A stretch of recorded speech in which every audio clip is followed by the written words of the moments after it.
the third one down on the bottom. Yeah. I didn't understand that line. Sorry. I apologize.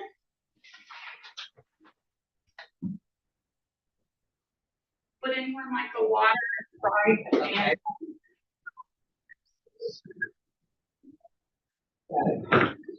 I would love to watch it.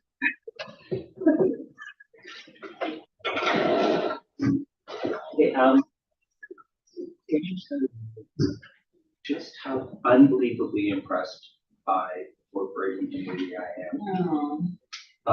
And I would like to get with the school principal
We ready? Very nice. It is 3:40 and I am calling to order the Children's Services Council of Leon County's Finance and Budget Committee meeting with a gurgle. I do that. Trinity, are you calling roll? Did I get you to call roll? Yeah. Very nice. Chair Committee Paul Mitchell, I hear. Brent Johnson, Here. Allie Richards, here. Council Chair Darrell Jones. Probably him. I'm not saying it. Yeah, Rocky call his name for the record. Rocky Hannah, absent. And then We have a quorum. Very nice. this is true. Well, you're smiling, so it must be going well. Item 3 is the approval of the agenda. If I could get a motion. So moved. Thank you, Mr. Jones. Second. Thank you, Mr. Johnson. And all in favor, say aye. Aye. Those likewise. Show the agenda approved. Trinity, I see item 4 is general public comment. Is there anyone here or anyone on the line that would like to comment? No one has. Very nice. I will say that I got a couple of text messages from people who thought this was all about the millage rate. And I explained to them that that was a little premature, but that this committee was going to begin to have initial conversations, that if we didn't have the total property values from the property appraiser's office yet, so we could not begin to discuss millage. So my hunch is at the next meeting, that's when people, I think, will likely attend, and we will be back at the office. Yes. So there will be room for the public to attend or to appear electronically. No, Not do it. we do not. So if you're listening and you think you can sneak in electronically, you can't. But you can submit written comments that we will provide ahead of time, and you would just email Trinity. An email Trinity info is the better way. Info, INFO @cscleon.org, and we'll get those to all the committee members. Very nice. All right. Item 5 is the review of the financial reports. Can you take us through that, or are we waiting for Dana to do No, this? I can take you through. Okay. So on page 2, but it also says page 1, that's the beginning of our financials for April. They are dated May 9th, which is when we printed them out. I did review them. I did not see any issues. We've got the detail there. And the last thing I will tell you on page 6, on page 7, I printed out our balances from FL Class, which is our investment group, just so that you would have those balances and those for now. Very nice. You went back to Huh? we went back to Angel. It threw me. Sorry. This one's I didn't mean to throw you It's off. okay. I had the advantage of having met with Dina and Sika last week, so I'm going to turn it over to the three of you if you've got questions on that. Mr. Johnson. Thank you, Mr. Chair. I just wanted to clarify, when you look at the balance sheet on page 2, is the amount that is listed as general checking and savings, is that cash that is currently undesignated for any program? Are you talking about the 15 million? No, 4.907. 4.907. In general, yes. So that is not Has designated not to been any designated program. by the council. And then when we list program cash, does that correlate just with? Hold on, let me clarify. So the 4.9 is not designated to a program, but we keep it in there. That's where we pull for operations. Okay, but is it, But there's still undesignated funds in there. okay, But I think your question is, are the undesignated funds 4.907 million And dollars. that would include operations. Yeah, it includes, for balance, yes. yes, And then so the that is, 9.35, is that just what the council has approved under contract? Or does that also anticipate non-contracted commitments for FRCs, and et Yes. cetera? So it's, so it includes what has been committed under contract already. right, It is the unused money for the FRC. It is but that has been committed, so that balance is, they have approved 1.17. So the balance of the 4 million is in there. It also includes, unused money for family supports, any of our programs. And when I say unused, I just mean they haven't drawn it yet. right. But it also includes $500,000 in kindergarten readiness that has not been designated yet. It includes about 100, and I think it's 172,000 that was just undesignated from last year's budget. I have to look at my budget. So it includes those amounts. Look at my budget, so that I'm talking. I can tell you exactly. But there's, because it's such a big number, I'm gonna single the FRCs out. All we have right now, remember, is a commitment to keep the staff on for what we'll see as expansion.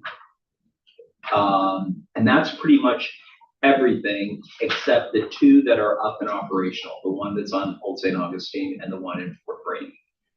There's a lot of money in there that hasn't been committed. It was just part of the original $4 million designation. That's what I really wanted to understand. Yeah. That's what you were putting down and I was picking up. So the distinction that I wanted to make is that in that 9.357 million that's designated as program cash, not all of it is under contract, but it is under some level of commitment that if we go to more fully funding now with respect to the FRCs, in what is considered in program, does that anticipate any further FRCs beyond the initial one in Fort Braden? Does that also include further rollouts in accordance with the plan? It does, Okay, if that is approved. right, I get that. The only thing though that has been approved is the staff that is continuing to do community involvement and. Because I thought we had approved staff that would be continuing to do the groundwork, Yes. tilling for the Yes. future location. That And was the in community readiness determination. Yes, that was in the, I think it was 775 that was Something like approved. that, yeah. When the expansion was approved, so it ends up being a total of about 1.1 million. But the rest of that, yes, is for any expansions that you might approve. Sure, you want me to keep going? Please or you want do. me to pass the torch? Well, let's just keep going and I'll then. go fast through the rest. I just wanted to ask a question on line 5030.1. We've spent nothing on the audit. I'm just trying to understand where 930 It's year just end. not showing yet. If this was for the audit for the current year, so with nothing else, we would accrue that at year end, small dollars. I just interested. Audit for the past year. Right, yes. We've audited through 9/30/24, that would be money for 9/30/25. No, The fiscal year ended 9/30. no, Well, the fiscal year does end 9/30. it does earn 9/30/25, but the money you see in here is for the audit that we just had. I just signed off on that invoice. Okay. And It just That's hasn't being been. processed. it just Got hasn't been, yeah, This time next month when we're being again, we'll see. where it goes there. Got it. It's not, again, it's not dollars that I want to slow the roll here. Over on line total for the 5,400, I'm just trying to look at where. Yes. 7 months into the year and that program investments and supports is 2.639, and that budget is an annualized budget amount, right? 6.788. Do we have any sense for what the drawdown would be on that? Are we over, under budget on that when we are projecting what we might be spending through the end of the fiscal year? We will be under budget. Okay. So would that be money that would roll into general, or just is it a timing difference for things that are under contract that we would pay out? It's just the timing difference. Okay. And what we will do is, as we are doing the budget for the next fiscal year, we will estimate what that rollover is. And that rollover will include unused funds. For example, we had a couple of programs that, bowed out. And so when they bowed out, that's money that no longer is going to go. Mr. Jones. So, for the money reflected in this bill, Fred is referring to, does that also include the money that's going to be in the upcoming RFP for early learning? No. So we have, So that's in a separate category. right. And the early learning, what I'm going to propose, I'll go ahead and give you this preview. What we're gonna propose is providing match funding for Head Start, early Head Start, and possibly Big House, which is early learning, not early learning, the Learning Pavilion. And this is after meeting with them and talking about where some of their shortfalls might be. But as a way to maximize their matching grant requirement. We've talked with other CSCs, and many of them have a line item funding that is just for the matching grants for Head Start and early Head Start. Well, But that would be for next budget. so the RFP for early learning is the next budget year, not this one. We don't have an RFP plan for, How we put the early learning money over? right now, we're doing early learning through ELC. So, and then they will be coming with another request at our next meeting. And we are doing early learning through, I thought that there was another, we had a roadmap discussion we had started, and then all of the funding cuts kind of started, but we never got to an RFP for early learning. okay. We had talked about the family and, No, we had talked about a family engagement program. And if you remember, it was $150,000 that was going along with perinatal navigation. Our perinatal navigation falls under early learning. But we didn't put a pause on it. You all approved it, but we were refining it to move into the family childcare homes so that they could move into licensing. So what is our next competitive RFP process? We will discuss that. We don't have another one planned. So that will be part of the budget discussion or Yeah. budget formulation next fiscal year. There isn't well, there is a little bit of money still in the early learning vertical, but where most of it is gonna come, Mr. Jones, is when we have a dollar amount set for 25, 26, and then I'm glad you bring it up, because it's obviously. And maybe, you know, I apologize that all these meetings run together. And that's, They do run together. but I could swear that there was another RFP that was forthcoming for us for one of our other pillars, because there's still pillars yet. But For early learning, no, after a No, all the pillars have been funded. I mean, not, all of them have received funding in the 4 years that we've been around. so if I may, this is where, so at the next executive committee meeting, we're gonna talk about this ad hoc committee for strategic planning. If you remember, we looked at that framework and we got it down to 3 categories: kindergarten readiness, youth development, and family support. In that framework, we put what had already been funded under each of those, and then we had some other options that were there from the original framework. So I think what would help is if you and I go over that framework so you can see what we funded and what we have as possible other solutions. And also, I'm not jumping ahead, but the description that Sika just provided, just from a budgeting standpoint, I haven't seen this yet, but I know we've talked about, I think I know what it's gonna look like. It will break it down so that you'll see essentially what Sika's talking about from where we are right now. So we funded we have now had RFPs for all of our priorities. Yes.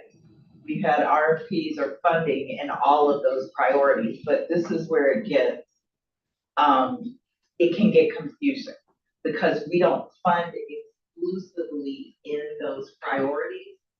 But when you guys did that strategic planning that we had in our office and you chose what your primary areas would be, kindergarten readiness was at the top, then the next one was resiliency, and then the next one was family support. So what we did was we took the framework that was developed from the needs assessment and reorganized it in those 3 categories. So if I may, we have 3 priorities, 8 impact areas, and 3 categories that feed into those 8 impact areas and therefore into those 3 priorities.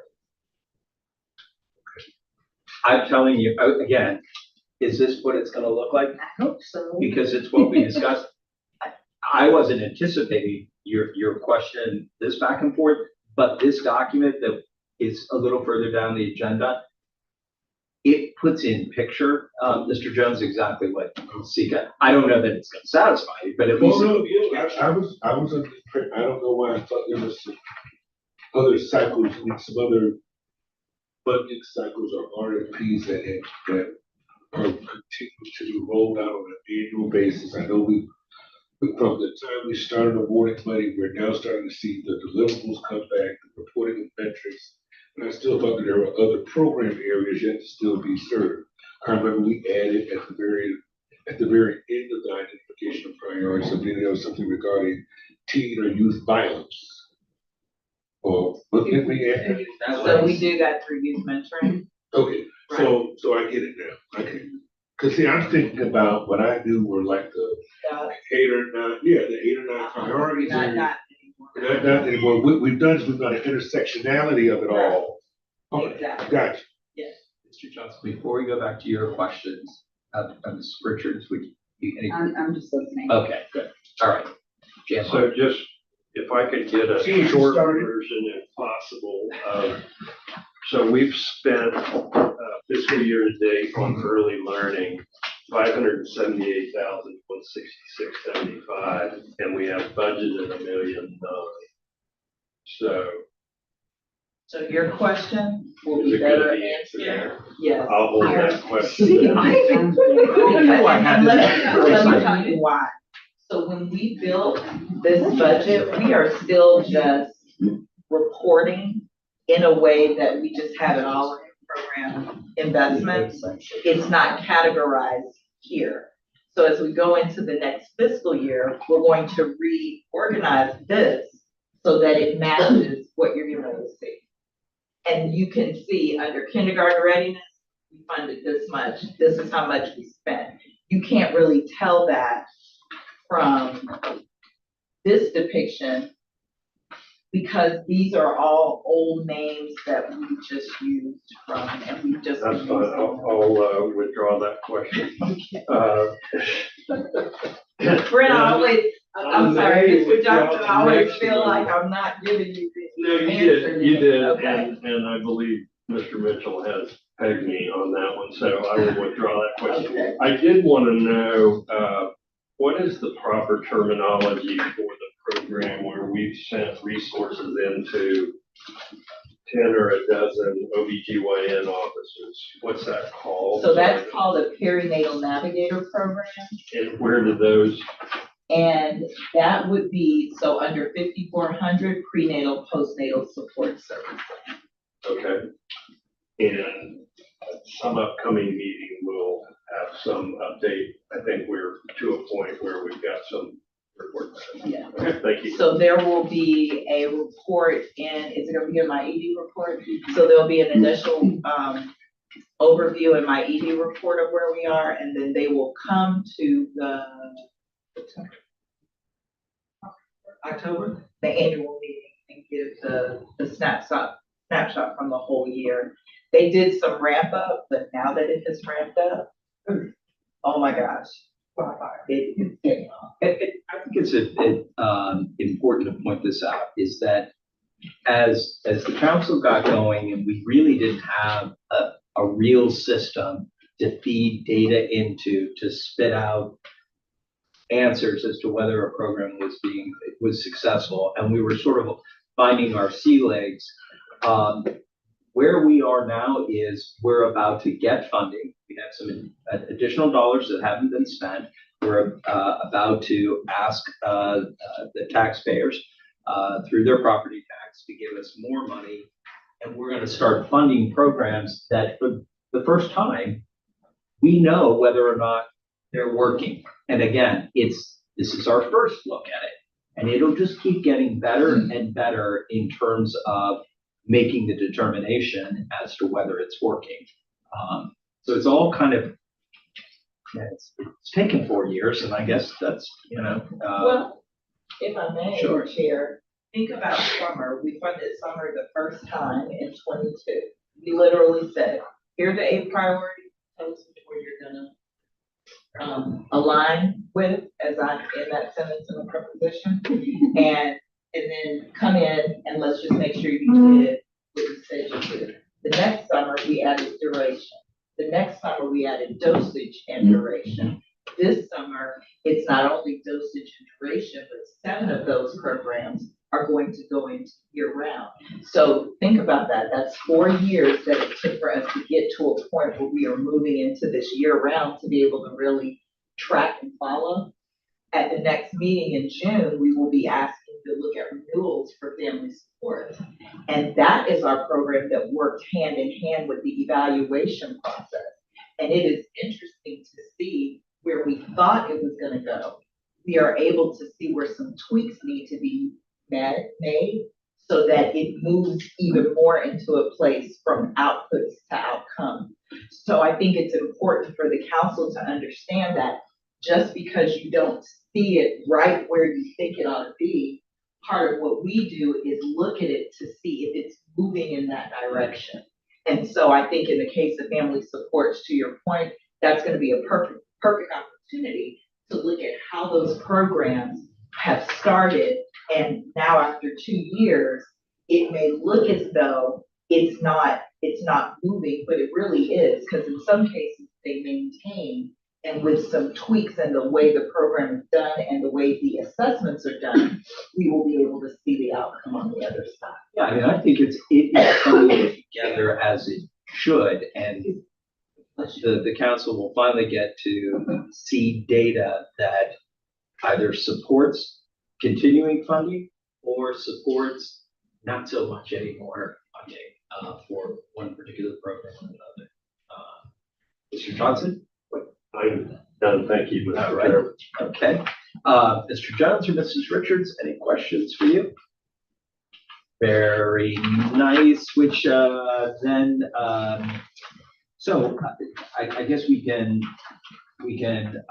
move the adoption of the financial reports for April 2025. So moved. A motion by Mr. Johnson, second by Mr. Jones. Without objection, show that item approved and ready for recommendation to the board. All right, the initial millage discussion, which is really when we discuss millage, we sort of which comes first, the chicken or the egg. And when discussing it, we gotta kind of find out, one, what's the property value, so we can multiply it by something to come up with a number. But that number really needs to be made by the council, like, what are our needs? And we back into a millage rate. So what are our needs? How much are they gonna cost? What are we gonna budget? And then look at what the total property value is, and divide those two, and you're gonna get a millage rate. In the past, we have offered the council, and I can do this any which way you want it, but we have offered the council a couple of different levels. One is the maximum millage rate we can assess by law, which is 0.5 mils. And if you look on page 8, just past the April budget, you'll see this one little one-sheeter. If you start at the top, the current rate for fiscal year 24-25 is 0.3477. So we're going to offer the current millage rate. We are going to offer a rollback rate, and this is based solely on this 0.3344 is based on our guesstimate. Again, the property appraiser has not provided us the exact number, but this is a guesstimate, and it'll be somewhere pretty close to that. So 0.3344. Then we also have the 0.375, which was our original millage rate that we assessed in the first 2 years. So we did 0.375, 0.375, 0.3477, and then 0.3477. Each year that we assessed taxpayers, even though we lowered the millage rate, we generated significantly more money. So those are the 4. Where we are today, where it would be if we wanted to roll it back to where we raised just the same amount of money, which is not a perfect science, clearly, because in the 1 year we did it, we generated $600,000 more, still trying to roll it back.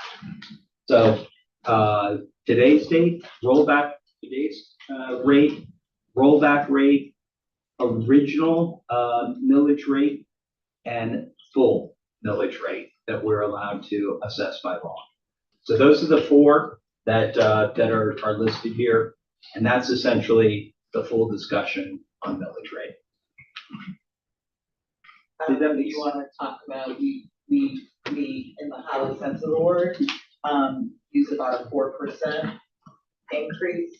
She normally contacts the county to see what they're doing, sometimes the city, and so we just guesstimated at about 4%.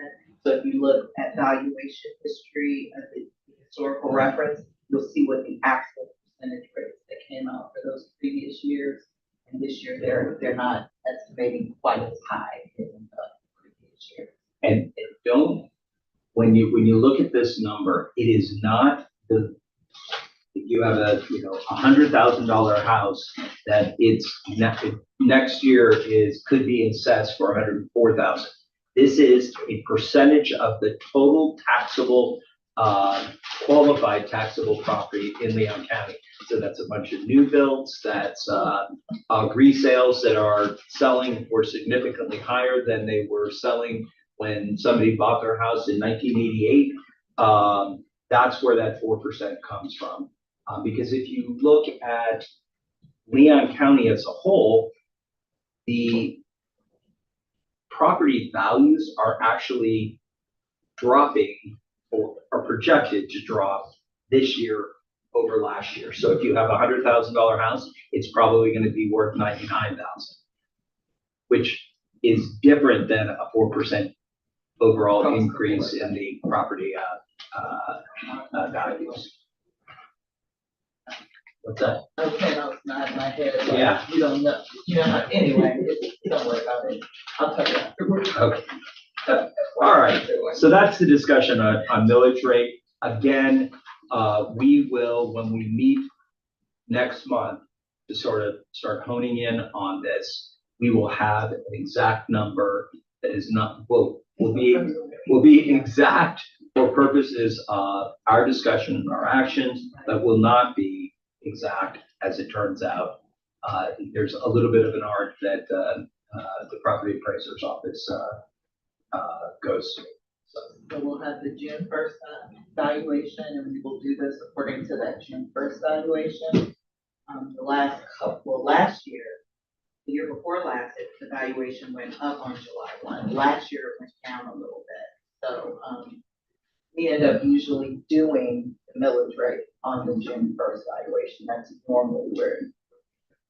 So this chart will be updated for our June 19th meeting with that valuation. And so this rollback may actually be, Yes, depending on what. depending on what it says. Yeah. The other thing just to keep in mind, and this is an issue of timing, is we as a committee will either, make a recommendation, bring our thoughts to the full council, who will ultimately vote on this. That first vote, once the council sort of makes a determination as to which millage rate we're going to adopt, that then is what's subject to the two public meetings. Because of the timing, it's sort of important that we get that right. Because of the timing, if we want to change our mind, it becomes an expensive endeavor, and it's a bit of a nightmare from a procedural standpoint to notify the public that, we changed our mind, and as trim notices are all going out, it's a challenge. So it's important that we get that right, which is why we'll have a separate meeting just on this that we can vet and bring to the full council. And without all of that, you can't go on. Correct. Okay. So now let's jump to the document, the aforementioned document that I think Mr. Jones is going to help you visualize. And Mr. Johnson, I hope it also answers some questions specifically to the prenatal, what is the program called? Right? Perinatal. Yeah. Clearly, I'm doing a lot of natal. Good afternoon, everyone. My apologies for my tardiness. We decided to start playing with numbers and formulas right before when we should have printed it. And yes, it caused us to be a little late. I apologize for that. What you have before you is a spreadsheet that we've been working on to try to better explain how we've gone along with the expenses for program investments, because you can't see them clearly on the financials. And I believe part of the discussion has been providing a hybrid between the financials and this component to be able to show the expenses for programs. And it's just a matter of getting to a point where the spreadsheet suffices and gives you the information that you need so that we can continue to preparing on an ongoing basis, possibly monthly at the meetings or potentially quarterly, so that you can have that foresight of what is encumbered versus what is spent versus what is moving forward. The very first page you see, we discussed it in our finance and budget meeting in March. It really just shows overall the revenue that's come in over the last 5 fiscal years. 4 fiscal years? 4 fiscal years. What's going 1, 2 ahead? Which is the 31,701,809, followed by the total program expenses for the last 5 years, putting it at 22,058,321. And then overall total other combined expenses at 6,809,905. When you're looking at the total over expenses, you can see that it includes the administrative expenses, basically everything that would entail being able to do the operational components of the CSC Leon, from salaries, benefits, the rent, the building, the computer, the cell phones, everything of that nature. It also includes the collection expenses. The reserves are in there, as well as some additional supports. Those supports include the SAMUS Collaborative, which is the data system that you'll become more and more familiar with as we start presenting the data that is within them for you. The capacity building expenses, and then research and development and some community outreach programs as well. When you flip over to the ensuing pages, this is where we're attempting to show you what has been expensed in those three priorities thus far. So what we've done, you will see in the first column, you have the budgeted program investments. That is gonna be every single program that CSC Leon has invested in since its inception. So that would go back to summer of 22, which were all the initial summer programs that were funded for that year.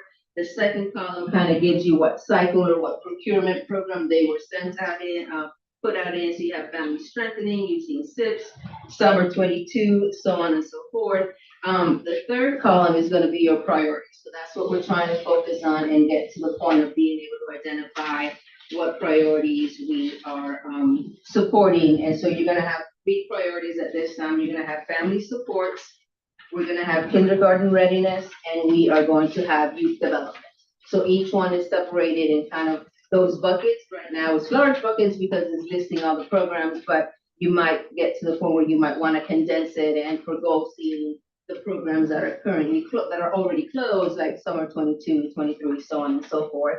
After that, the next column over, you will see what CSC Leon Council budgeted or funded for that award. So if we look at the very first one, which tends to be one of the ones that comes up pretty frequently, when you look at the Family Resource Center, in the very onset of establishing that funding, there was a total of $4 million allocated to that programming.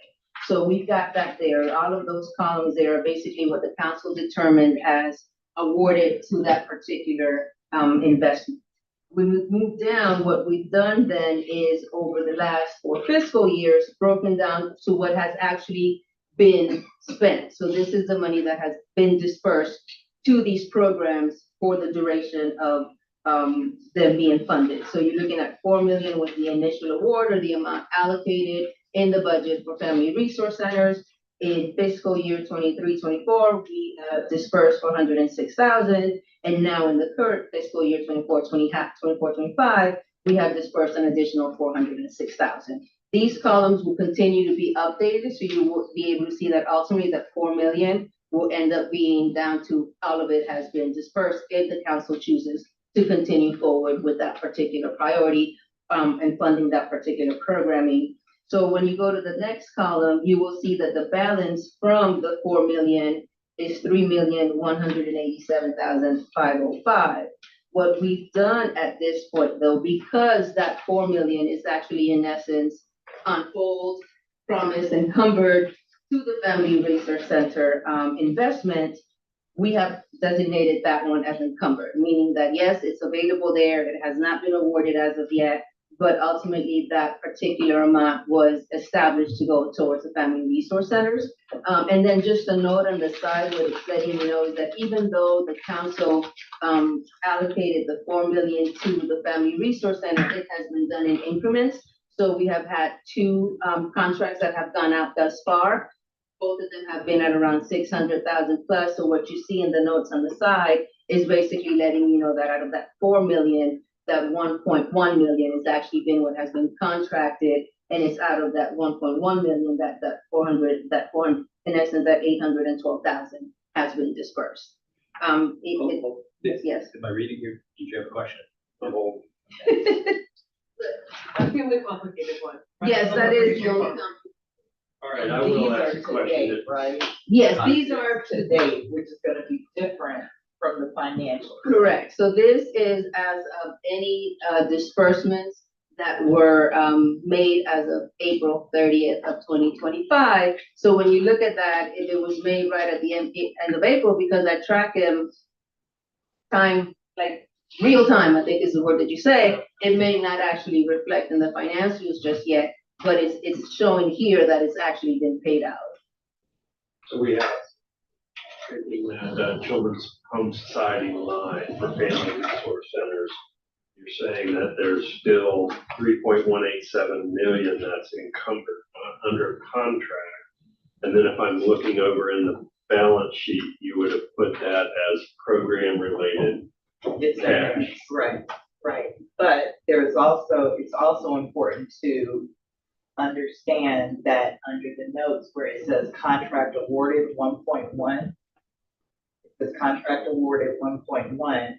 In last fiscal year, they only spent 406 of that contract, and over here, 406 of that contract. But we still have a couple months to go. Right, so the expectation is that while the 0304 won't go up, this not 0304, 2324 won't change. 2425 we expect will change. Sure. And yeah, so that's really more for our viewing audience so that they understand, and we are going to put this online. We just, it is already Like I said, online. if you're following along at home, this document is online. And here's the greatest part about this document, at least from my perspective, is you can start now. Obviously, the Family Resource Center wasn't contemplated, nor did we vote on funding it in our first meeting, right? It took 2 years to get the RFP out, the evaluations, the negotiations to get us to where we are now. By the way, if as results, and it doesn't matter which one of these programs you pull up, but as results start to come back, the important part of the SAMA system is hopefully it's going to tell us, is it doing anything good? If it is, well, guess what? We've got we have $2.9 million left that we can spend. And can monitor it year after year and make that decision as a council. So if any of us leave our seats as a council member, whoever's stepping in can say, I just want to see the results. Just show me the results and then I'll feel comfortable voting up or down on additional funding. And thank you. It's so easy to follow along. Yeah, it's just very well done. It was better than I envisioned when I described it. You can be late anytime you like. Oh. I appreciate that. I apologize again. And Mr. Jones, just so you know, on page 4 of this document is the kindergarten readiness.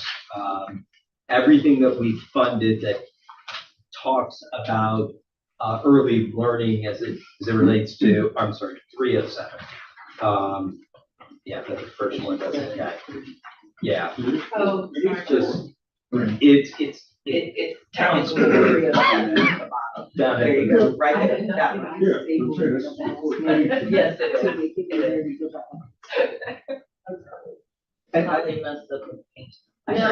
It was too separated and I stapled it at the last minute to make it easy to give out, and then I threw her off with the number because otherwise she would have had to correct. But what that does is it sort of, this speaks to what Seco is talking about in terms of our priorities. I'm gonna mess up.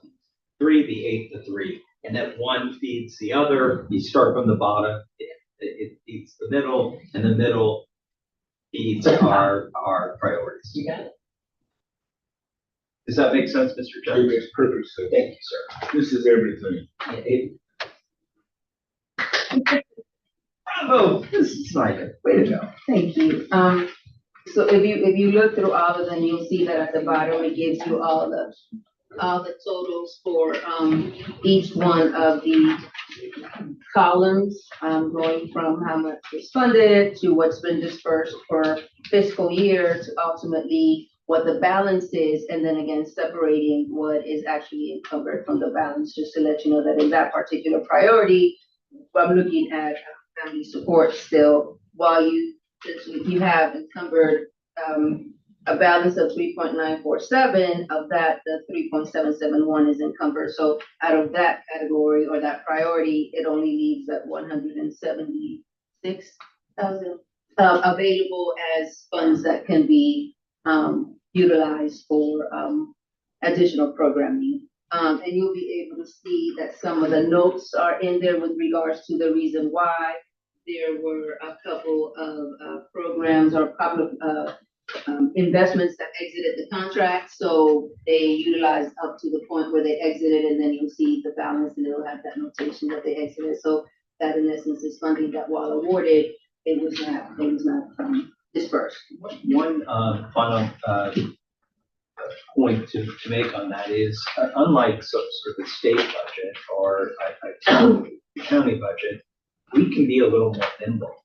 So that means that if that 176,000 in that category that Dean is talking about, there is nothing that precludes us from saying, all right, we don't want to spend it in that category. We want to move it over to this category because we have an opportunity. And so there's all of this is flexible. And so the council can be nimble. If an opportunity happens and we need to be nimble, we can be nimble. And if you choose not to do anything this fiscal year, It just rolls over and we, believe me, I know we'll find something to spend it on next year, the year after. So I will tell you, there will be, we expect, so when we went back and looked at the needs assessment, there were a couple of areas that we want to propose, particularly in kindergarten readiness. This would be a continued partnership with the ELC as a match, so we'll be expanding on that money. And then the other one would be, some supports in the homeless family. So that would be the family promise after meeting with them as a possible implementer for some continued housing. Let me get it right. No, that's not it. Transitional living planning. Transitional living planning support. And if we do it right, we, and the Holly is working with Family Promise, it would be following those families to give them more of a chance to stay stable and in housing, which fits in our kindergarten readiness pillar of stable housing. Get the intersection out. Yeah, yeah. And I think the more we talk about it, when we get to that strategic planning ad hoc, because I got the terminology down now, and everyone else is still working on it, but it's priorities, impact areas, categories.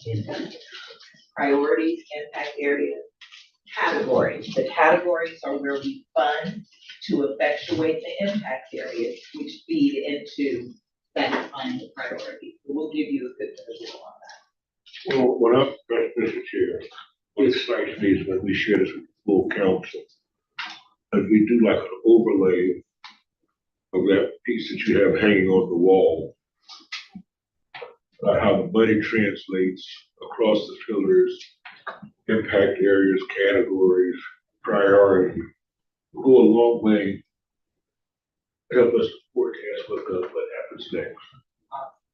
And then for those areas that we first funded some 3 years ago, and we get the return on that information, then that helps us to then make the argument as we then go to the discussion regarding millage rate. Because a conversation has been that we wouldn't maximize the millage rate until we got the metrics back to know the impact of what has already been our investment. At some point, the council has to take some responsibility. What has been the return on investment as we have set forth how we choose to spend, how we choose to prioritize, the timeline for what has been our work, such that we can move to the place where we're now capturing the type of data that supports. That's been our argument from the very beginning. Why we couldn't maximize. So. And then the council, I'm sorry to interrupt you, but getting those goal statements. So that's the goal before the next fiscal year, is getting the goal statements that go along with each of those categories. So while we're gathering all these metrics, we know what goal we're trying to achieve. Right. And we'll talk about that more in executive. We'll talk about a possible ad. Because we look at, like, for example, the project at FSU, the resilience. When they talked about the moving of the needle, what they saw had been the impact, the student learning gains. We're seeing that increase because we're now dealing with trauma, responding to childhood trauma following the pandemic and what it did in terms of learning. Those types of activities that are managed that still at the same time learning, we're going to see those impacts coming from both the teachers and the students. We see that as a success. We now start to capture more success from other investments. And so then, that will then inform the conversation about how we then approach what will be the increase in the millage rate, what will be how we move money like you described. We now can be more nimble. We can see where monies have been returned to us, cat program categories it has been, what has been the level of investment in terms of if equality matters or equanimity matters across the different target areas, impact areas, priorities, then we can see we can really measure the return on investment. The other Comparatively speaking, this document, I got my degree in English, but yet I can still understand. It's because of the narrative and the descriptions of categories, being able to see the numbers in real time, right?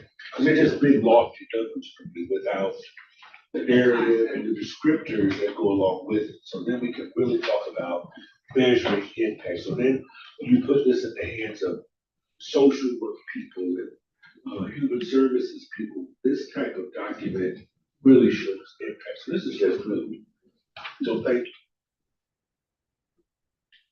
If there's any suggestions or anything else that you might want to see included in it, by all means, please let me Put it on know. the wall. I'm gonna move it here. Big and bold.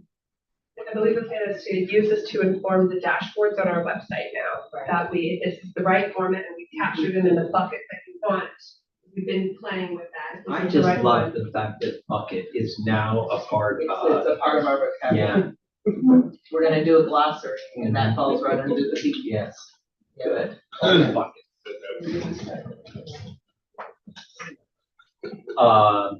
Well, good, thank you. Johnson, you got. So what is the process and is it inside SAMUS where this does an outstanding job of showing us where we're making financial investments in the different priority areas? How are we going about finding out what the metrics are and the movements on those metrics that would correlate with the investments that we're making? Sure. So in SAMUS, it will be just like this is by program. It will be by program, and we really seek to answer 3 questions. One, how much are you doing? So how many people are you serving? That's what we would call our outputs. How well are you doing it? That's currently measured for most programs, kind of like by their satisfaction surveys from that direct family. But the third question is the one that I think you care most about is anybody better off? And that's where we have just taken very specific assessment tools and we've grown with the programs on showing actual change that's being effectuated by the program. Those tools that we're choosing are validated instruments that are associated with achieving community-wide change. So I think that our goal that we're working towards, I'm going to use kindergarten readiness as an easy one to kind of wrap your head around. Well, relatively speaking, in terms of the state measures it and tells a county or a school how they're doing. So we know that if we implement these types of programs and we measure very specific change based on that program that we're effectuating that change, we should see the needle move in the entire community if we're funding it at an aggregate level. So that's the kind of the third step, if you will. So yes, SAMUS will be able to tell us how many we served, how much we served, right? So 100 families and their duration of dosage, so to speak, participant satisfaction, and then actual assessment data, whether it's pre-post, behavior change, community indicators, all of that will be in SAMUS, and everyone will have that individual page that will then roll up for the entire investment area.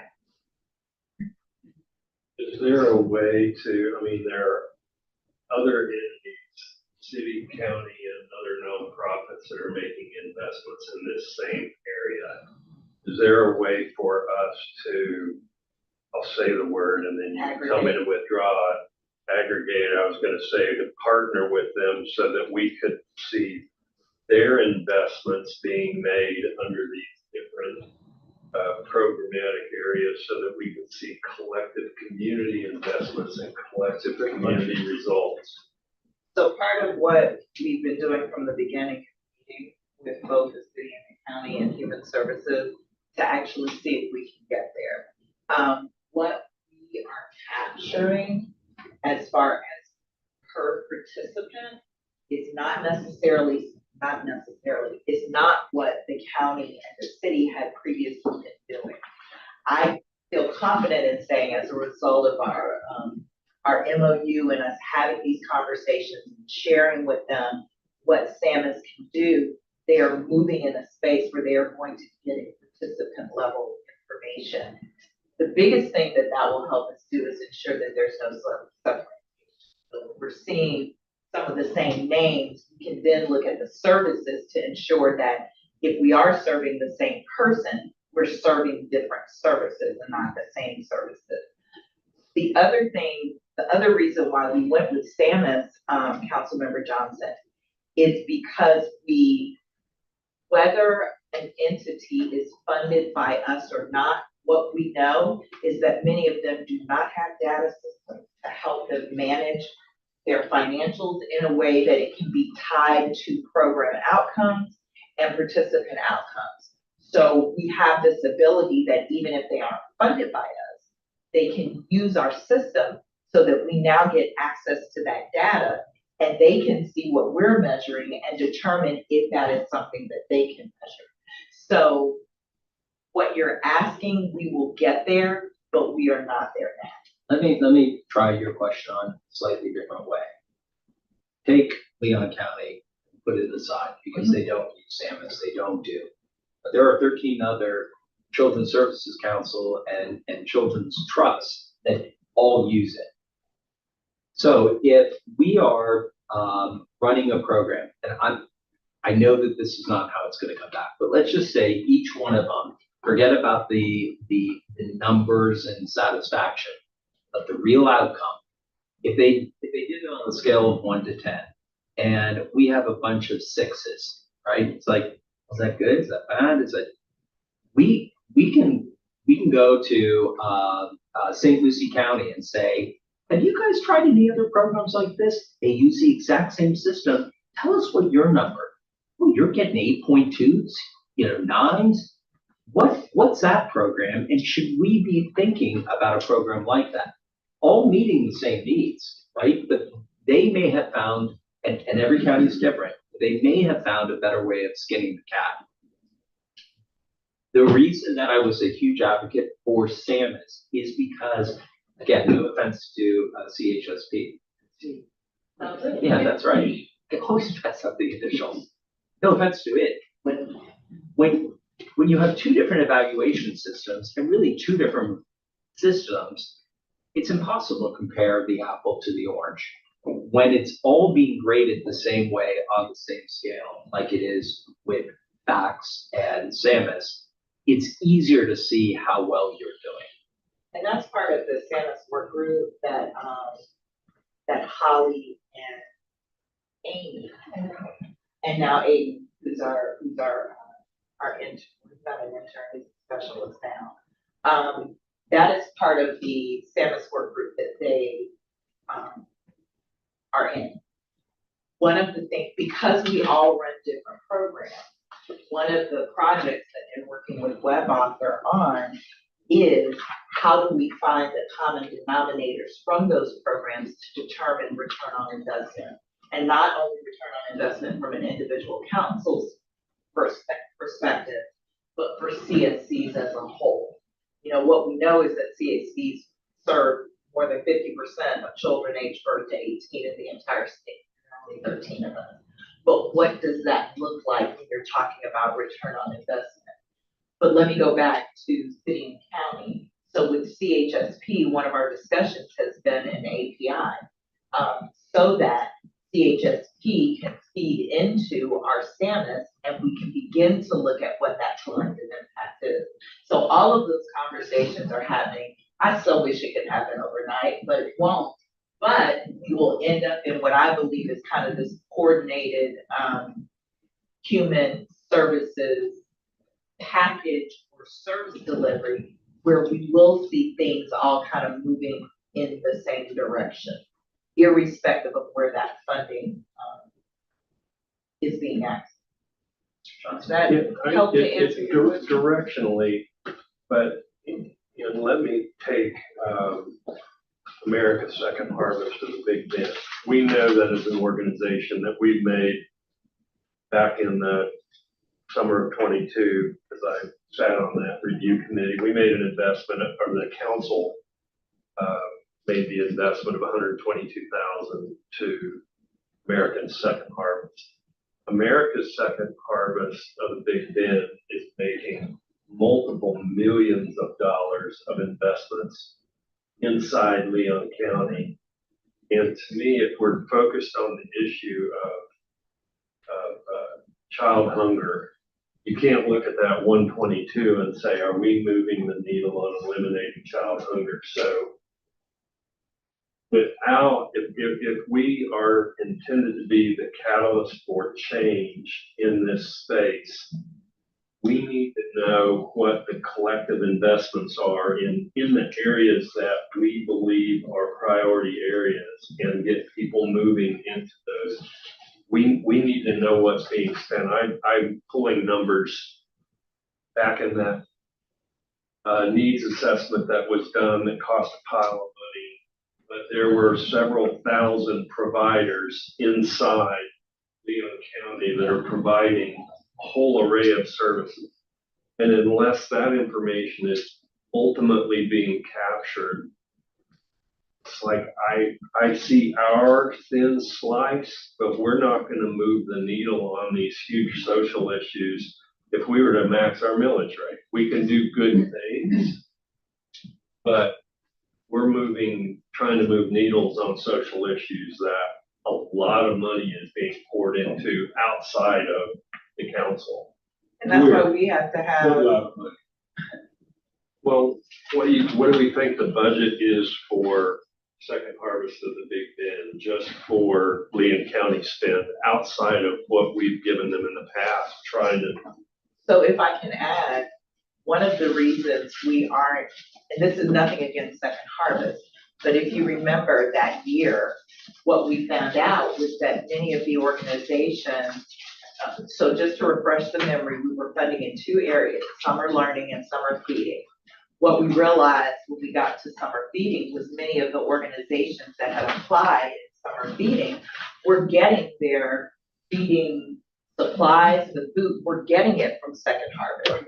And so the decision was, let's fund Second Harvest that way. So that next year, and I remember Mr. Hannah saying this, because of at that point where the school lunch program was and feeding was, he didn't necessarily feel that was the lane we needed to further invest in that way.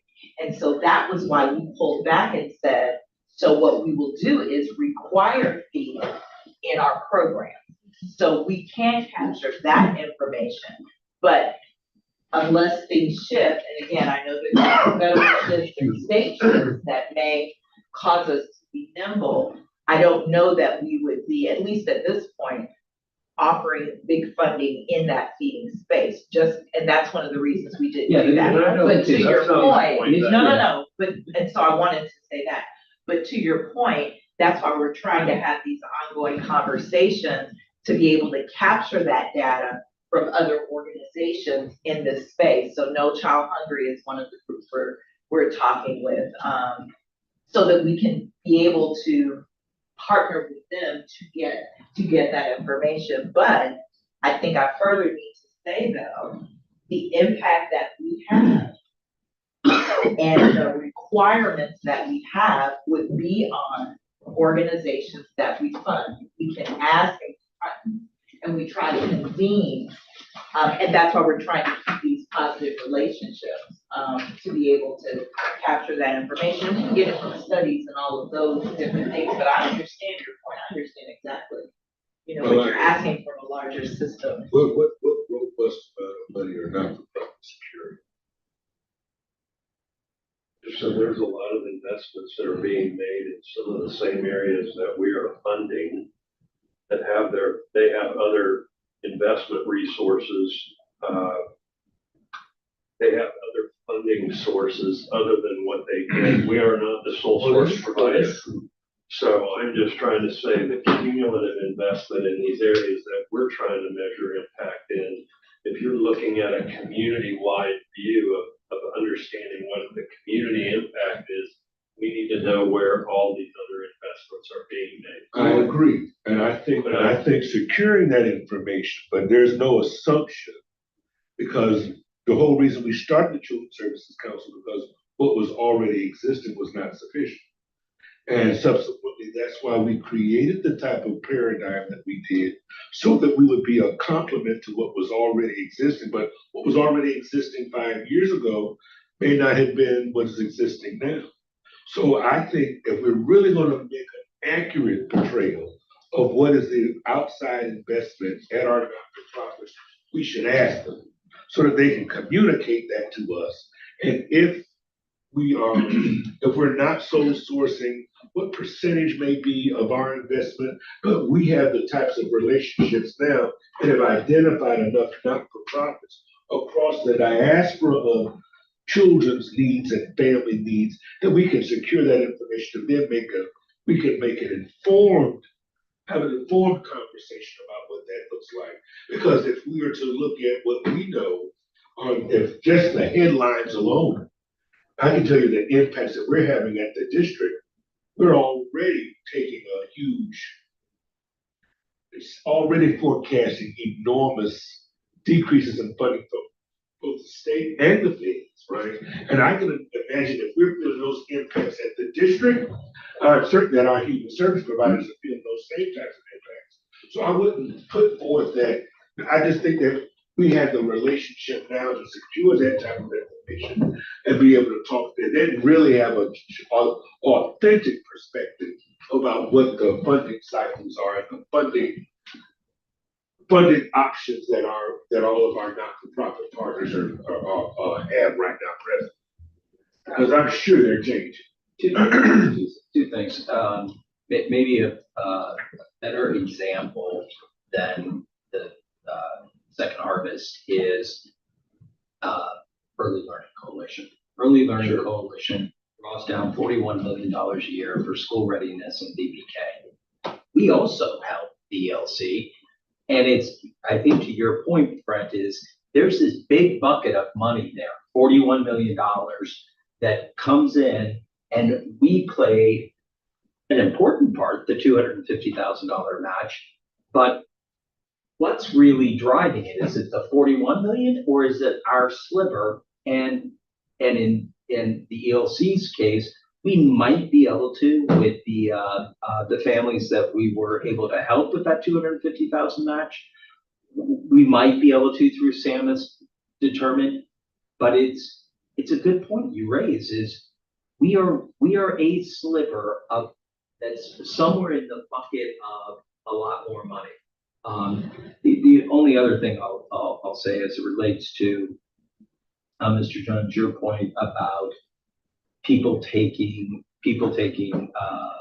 or projecting a cut. I think it's a reasonable thing to always prepare, but more money doesn't necessarily yield better results. And I really think that it's that is from my perspective only how I look at things. The only way to make I didn't say it was. Okay. This is to your point, is that spending more money will not necessarily yield better results. The only way that we're going to, I'll feel comfortable voting to continue or increase funding for a program is with the results that SAMA's will begin to show us.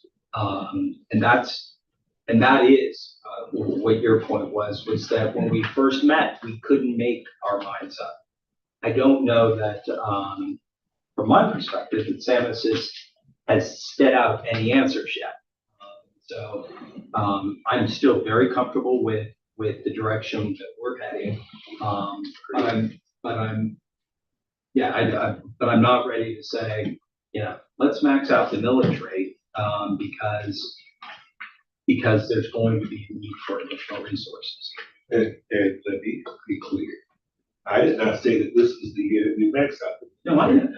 At some, Yes, sir. right?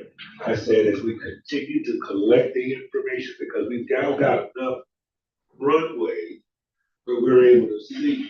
I'm not missing my allegory, but we've got enough time in and enough investment and return on being able to see the return on our investment, rather to see the level of funding, how much of it, whether they were a 2-year or 3-year cycle, how much is left. They're not promoting that information back to you. And because it seemed to me, and this is the thing that I got from this conversation about the millage rate.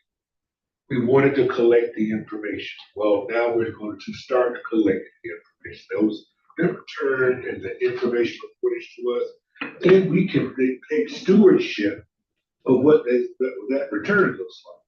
So that's all I'm suggesting, is that now is the time for us to be able to see the proof of the pudding of what has been our investment and where we may have faith, right, based upon the person that we chose to invest in. But then we can have a conversation about what we see and not what we think. And that's the only point I think. Because I know I'm making an emotional argument, but there are emotional arguments on the other side as well. Yeah. So all of us will be armed with data and then be able to make, because see, it's like, I remember Derek McGee when he was the chairman of the United Way of the Big Bend. He said, you cannot see that what you see, and you cannot know what you know, right? Well, now we will see, and now we will know. That's good and bad. Right. Yes. Hey, speaking of bad, are we any closer in finding our bad vendor?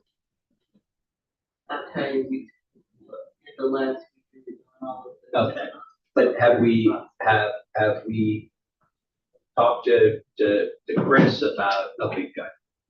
Again, it's money that is owed to us, and okay, all right. Are there any more questions? All right, I believe that brings us to our next meeting date. Our next meeting date is June 12th. We will be back at our office at 5 o'clock.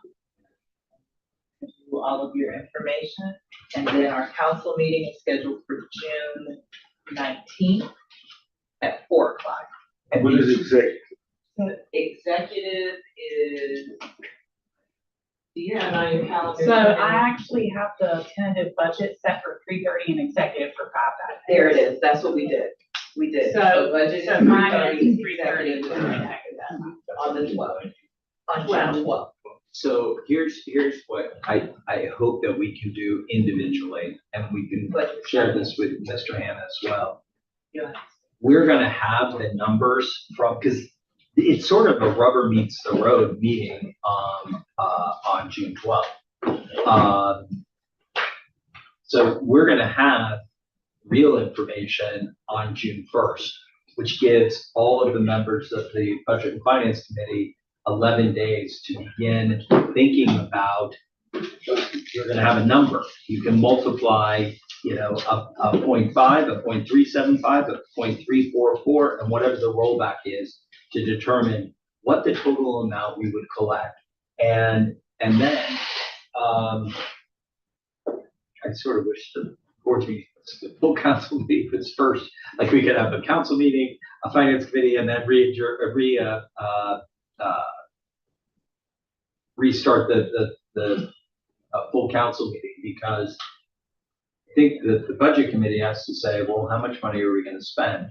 We won't know until the council determines, but at least it's an important, the 12th is an important date to come prepared with information that Dina will supply us all after she gets the numbers from the property appraiser. And so for that 12th meeting, we'll have the same chart, with the possible millage rate, the possible revenue, and we will have a shell budget on the buckets that revenue would fall under. And right, if we kept things exactly as they were this year, plus whatever rollover we have, you'll be able to see a good financial picture. We just won't have the exact numbers to. And by the way, we do still have at all times available to us reserves. So if an emergency happens, there's we have a bad hurricane that impacts children and families, we have reserves set aside for those purposes. Okay. That essentially is the agenda, is we will take up a shell budget, and because if you remember at the trim meetings, we are required to do two things. One, vote on a budget, and two, vote on a trim. Well, yes, military dictates, but yes, those are the two things. I'm having a dyslexic moment. All right, so that's the meeting agenda. Are there any members from? Can I just ask you to repeat the meeting dates included on the executive? June 12th at 3:30 will be the budget and finance meeting. June 12th at 5 p.m. will be the executive committee. And then June 19th at 4 p.m. will be the full council. Thank you. All of those are at the CSC. The calendar notice, Yeah. they always council.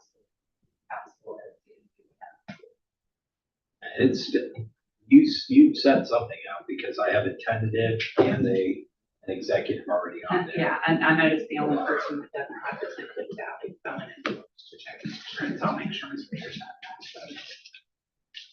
that. Full year. Okay. All right, it is 4:57, and if there are no other comments, can I get a motion to adjourn? So moved. Very nice. A motion by Mr. Jones, a second by Mrs. Richards, without objection. We are adjourned. Thank you all. I don't. My kids do. Business. Yes,